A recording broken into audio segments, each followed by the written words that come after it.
समाचार अब तक, सत्य का साहस। होली के एक दिन पहले नागपुर के यशोधरा नगर में रंग खेलते समय फिरियादी राहुल निमजे का आरोपी आकाश गुप्ता को धक्का लगा था, जिसके बाद आकाश गुप्ता ने अपने साथीदार शुभम तात्या, अस्मित गबरू और सुमित गुप्ता व अतीक के साथ मिलकर राहुल और उसके दोस्तों पर चाकू और पत्थरों से वार कर उसे गंभीर रूप से जख्मी कर दिया था। इस घटना के बाद पुलिस ने 307 हत्या के प्रयास के मामले में 3 साथियों को गिरफ्तार कर लिया था, लेकिन इस घटना में शामिल चौथा आरोपी पुलिस की गिरफ्त से बाहर था, जिसे यशोधरा नगर की डीबी पथक ने ढूंढकर धर दबोचा।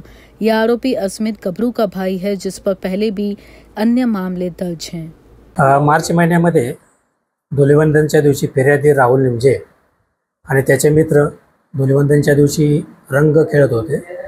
त्यावेळेस आरोपी आकाश गुप्ता याचा त्याला धक्का लागलेला होता।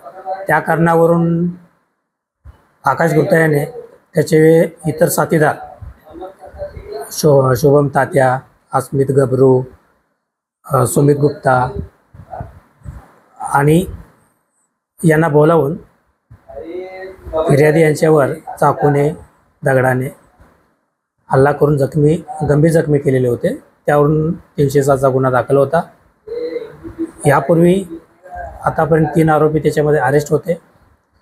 आज डीबी पथकाचे राहुल, सितेश आणि संदीप यांनी त्या आरोपीची माहिती काढून त्या आरोपीचा पाठलाग करून त्यास तापीने पकडलेला आहे आणि त्या आरोपीला आता सध्या अटक केलेली आहे आणि पुढील तपास आम्ही करीत आहोत।